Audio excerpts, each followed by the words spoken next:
Hey, what's up, y'all? It's Frank Payne, the host of Loud and Unfiltered. Episode 4 is going to be more of a flashback for us, being that this releases the week of Thanksgiving. Instead of bugging my guests and taking them away from their families, I decided to go ahead and give them a break this week and give you a flashback interview, one that I did back in 2011, February of 2011, as a matter of fact. This one features Jesse Hasek, the lead singer of the band 10 Years. They were just about to go on tour in support of their then new album called Feeding the Wolves, which is incredible. You're also going to get a sense of nostalgia at some of the stuff you may hear on this flashback interview. Like I said, we're going back to 2011. You know, iPods were big back then. All right, I hope you enjoy it. This is, again, 10 Years singer Jesse Hasek. I recorded this back in 2011. It's a flashback interview on Loud and Unfiltered. So before you get out on the road and everything, how do you mentally prepare yourself for being away from your home and family for such a long time? Man, my method is to sort of like not think about it because really? It's such polar opposite lifestyles. Yeah. That you just sort of jump into it. My only preparations that I have at home are, like vocally, I start warming up and singing the songs early because the whole time I'm home, pretty much the last thing I want to do is belt out songs all day long. Speaking of while being at home and belting out songs, have you ever gone to like a karaoke bar and done some of your own stuff without anybody knowing? Not really. We've been known to just be in a bar somewhere and one of the guys will grab an acoustic and we'll go through some of our songs and adapt them to acoustic. But yeah. I haven't really just done like the singer-songwriter stuff yet.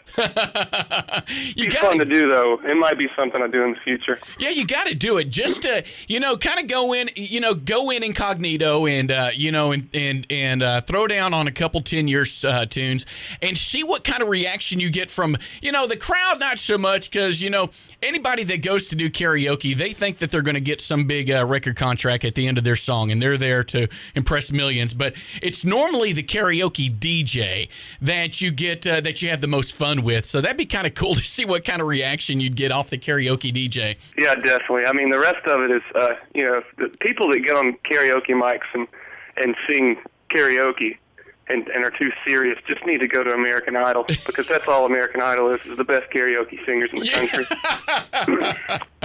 I don't know. I don't know. I guess karaoke's popular and a lot of people do it and stuff. I just don't get it. I'm not a karaoke dude at all. It's not my thing. Well, and that's a good thing because you're the lead singer of one of my favorite bands. Do you guys, in the band, do y'all have much say as far as who you go out on the road with, or is it something that your management or booking agents put together? It's all of the above. I mean, we definitely, especially if we come across bands that we really like their music, or there's also the other chemistry is off stage, how you get along with bands. Right. Yeah, I mean, you get say so, but also you have to put a whole tour together, which that's why you need booking agents and managers because most bands aren't the greatest at booking a tour all the way across the country that lasts a month long. Well, that's not your job anyway. Your job's to get up there on stage and get all the girls oohing and aahing. Yeah. Hey, Jesse, you guys have your latest album's called Feeding the Wolves. I've got to say, I mean, I've been a fan of you guys from the beginning, both on record and seeing you live and stuff. But, this album really seems to have captured the true essence and intensity of 10 Years in y'all's live show. I'm not, nothing. You nailed it, man. That's sort of what we were going for because on the other records, we like all types of music. Right. I mean, everything from Pantera to Radiohead. So, I mean, we're just fans and lovers of music, and a lot of the stuff on the records has roller coaster ups and down rides, but on stage, live performances, we usually heavy everything up a little bit more because it's just high intensity energy, and that's what the crowd feeds on, and that's what we like to put off. But with this record, we definitely wanted to try to convey on record what we do live, and also, we had a lot of frustrations that we felt like getting out. So. Right on. Well, is that I guess where the title "Feeding the Wolves" came from? Yeah, definitely. Right on. Well, the first single, Shoot It Out, obviously out of the gates, this is a great lead track, from the album. It's, front to back, it's an amazing album, but my favorite song on the album is Now Is the Time. Do you have a personal favorite from the album, or are you just going to go? It depends on which mood I'm in, but honestly, the last track on the record, which is a longer, like heavier, obscure record, called a song called Fade Into, was about someone close to me that had passed on. So when there's songs like that, they have a lot of sentimental and personal meaning. But Now Is the Time is a great one. We love playing that one live, and it's sort of like the Wild West, kill or be killed like type of mentality, where it's sort of like survival of the fittest in this industry, and that's what it was going for. It's like it says, you need it, you want it, you did it, you got it, so act like you own it this time. It's like bands lose track of what they're doing, and they forget that they are the band. Yeah. Sometimes you can get in the business, and the business will sort of take away what you've already owned. And you got to, at some point, go, this is our band. Yeah. We don't have to say yes to everything, and you should do things that you feel like as a band that is the best for you. Right. It's the carpe diem of the record, I guess. Yeah. Right on. Hey, and for those of you just now tuning in, I'm on the phone with Jesse from 10 Years. You guys have been one of the most gracious bands in regards to their fans. I mean, I've seen you guys stay out to sign autographs till the very last person left the venue. Why is it so natural? Because it obviously is. But why is it so natural for you guys, but not other bands?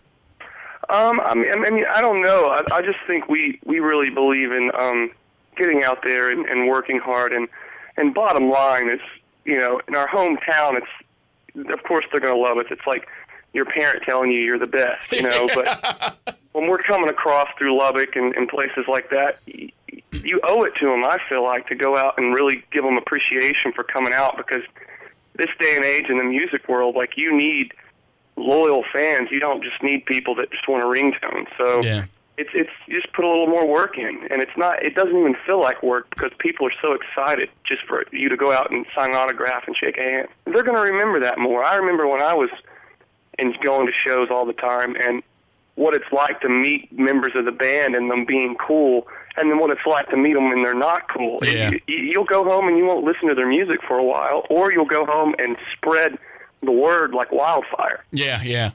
Hey, Jesse, have you had any of those on-stage moments where you forgot where you were and maybe what song you were about to play? And if so, how do you recover from that? It's happened. I mean, it's sometimes, lots of times when it's in the middle of the summer and you're playing outside at a festival show in Arizona or somewhere, and it's 116, singing and jumping around, like you'll get close to blacking out, so it's, I just, if I feel like I've lost my place or something, I'll just stop for a second, get my composure, and jump right back in. Right. And most people don't really notice, or lots of times, especially with headlining, when we do our own headlining shows where we have main support, we have a lot of our fans there, where if I'm having, like, higher altitude sometimes is tough to sing through sets, and the crowd wants to sing, so it's almost like they're there to karaoke your show. So you get help from the crowd, and I thank them for that sometimes. Well, and that makes for some awesome live moments. Have you guys ever thought about putting together a live album? Yeah, we have. We've actually thought about, like, trying to get some, not just a live album, but like more of a DVD type thing, because we haven't done that. Yeah. And that's talks of what might be going on in the future, like B-sides and rarities and like live DVD. That would be really cool. I think people would really appreciate that, because 10 Years is one of those few bands that really has that cult underground following that's just kind of like, your fans are your fans. They claim y'all. Yeah. It's not like, oh, I'm a fan of this band and this band. No, they claim y'all. Y'all are family. So I think that would be really cool to see. And I know for a fact that would be just such a big hit if you did. Yeah, and we definitely pride ourselves in having that type of fan base, because that type of fan base will, as long as you're good to them and you go out and you say what's up and you put on a good show, they're always going to be there, Yeah. So that's where you got to be careful. You can't let it go to your head and think I get it, when you're Axl Rose, it's probably hard to go out and sign everything, but then when you turn into Axl Rose, you're a douchebag. Hey, if you let's kind of go back a little bit. You were talking about when you were a kid going to shows. Do you have any of those moments that whether it's good or bad, that have stuck with you forever, as far as meeting that your idol, or either being, wow, he really is the coolest guy on the planet, or wow, that's the biggest dick I've ever met? Honestly, it's been more positive than negative. One of the funniest things I have is I have a photograph of me and Chad Gray way back in the day when Mudvayne was on their first record. Oh, cool. I was just a fan, and they were coming through Knoxville, Tennessee, and we waited out to try to get an autograph and everything, and then I go into Crystals, which is like White Castle or whatever. I don't know if you guys Crystals, but there's this guy standing in the line with that blue goatee down to his knees. I'm like, oh, I know who this is, and he took a picture. I wish I never could. I never had it with me when we did tours with him, because I think he would think it's hilarious now, because we've done like 3 or 4 tours with Mudvayne. Yeah. So that's a good experience. That and then is. The Deftones, they were really great to us. And I remember, once again, like back in the day, we were, as a local band, we were always hounding the bands and working really hard to like get our demos to them and stuff. But they remembered us when we actually came back through and we did the Family Values tour with them. They were like, you're that band that kept giving us stuff. So it was pretty wild.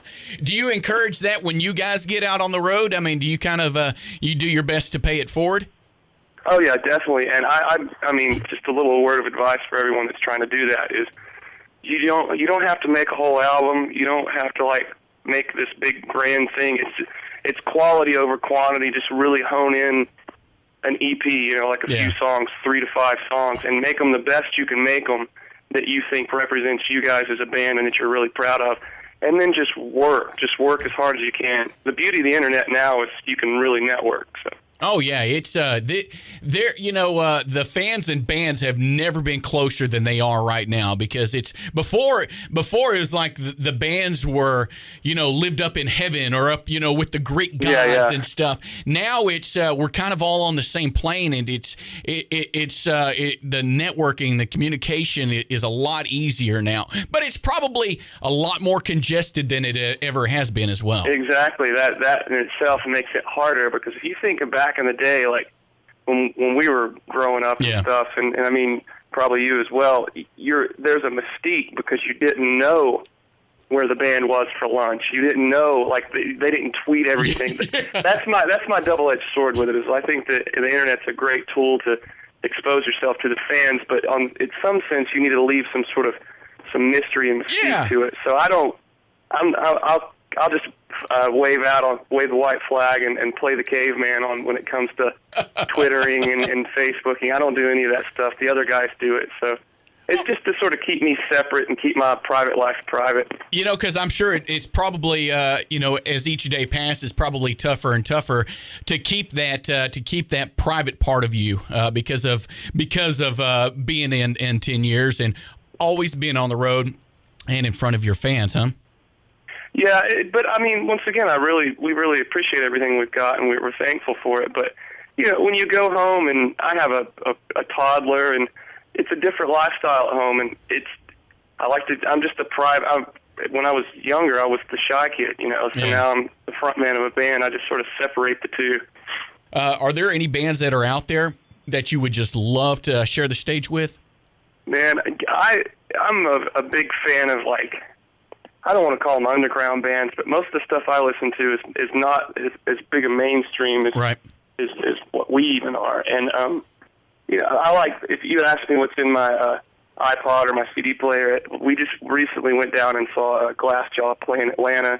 They were phenomenal. I like Glassjaw, Thrice, Brand New. Wow. I mean, a lot of like stuff it's way more underground, and I just appreciate I guess with the internet and the power of all that now, these type of bands can really flourish and sort of keep it. Sometimes when you get too sucked into the machine, people try to start bending you and pushing you in the wrong direction. And you need to stay true to yourself and and make the music that you love making. And I think that these bands always do that. And I'm right there with you. I mean, I do. There are a ton of bands, in my iPod that that are of the pop culture, but bands like Glassjaw and Thrice are two of the ones that I really like listening to as well. Man, it's two great bands there. And then you can have the best of both worlds. I think the bands like more that are more in the mainstream, like the Deftones and Chevelle and A Perfect Circle and Tool, like those bands have still hung on to it as well. And I mean, any band can. It's just a matter of just knowing what you want to do and not really bending for it. Right. The website is 10yearsmusic.com. It's 10 is in the number, not spelled out. So 10yearsmusic.com. Really cool website. You guys have put a lot into it, Jesse. Yeah, like I said, I play the caveman on it. So I do artwork. I did artwork. That's what I wanted to go to. That's what I did go to college for, and just stumbled into music. Didn't know I could sing till I was 20. So like, when it comes to the art direction, I have a lot of input on that. But when it comes to actual computer technology, I just email, and that's about it. Well, Jesse, I can't take all the credit. Man, thanks again for putting out such amazing music, and I look forward to seeing you here soon. And, man, be safe on the road, brother. Well, thanks for having us on, and thanks for supporting us, man. And I'll tell you, that brings back a lot of memories just listening to that interview. I appreciate you hanging out with me on Loud and Unfiltered. Don't forget, you can find us online at DaleJr.forPresident.com. You can catch up with previous episodes of Loud and Unfiltered. You can check out our merch store. That's a great way to support the show. And speaking of support, I'd like to thank Laura Wilhite, Tammy Jordan, Juliet Lane, Grady Starks, Jeremy Withrow, Paul Starr, Clint Wellhausen, just a few of my really incredible and generous supporters. Thank you so much for your support of Loud and Unfiltered. Don't forget, DaleJr.forPresident.com. That's the website. And I do have to say that Loud and Unfiltered is in no way affiliated with Dale Earnhardt Jr. or his desire to run for president. I do like the guy a lot, though. Yes, that is my Diet Dr. Pepper. Didn't think I'd do this show, even if it's a flashback interview, without my Diet Dr. Pepper. I'm over 8 months sober, so Diet Dr. Pepper, that's my drink of choice. And if you're struggling with addiction of any sort, reach out. You could reach out to me. You could reach out to your friends. Just know that there is hope out there. It took me a long time to finally realize I had to put down the bottle, and I had a lot of fun back then doing it. Have no regrets, but you know what? Got to take a different path in life now, and that's the old me. And well, like I said, if you're struggling with addiction, hopefully that you find the help that you deserve, just like I did as well. And reach out to me, man. I love you. All right. Have a fantastic one. DaleJr.forPresident.com. Grab you a nice cold Diet Dr. Pepper. They don't know it yet, but they're going to be a sponsor of the show. And we'll see you next week on Loud and Unfiltered. Just remember, be a good human and stay loud and unfiltered, y'all.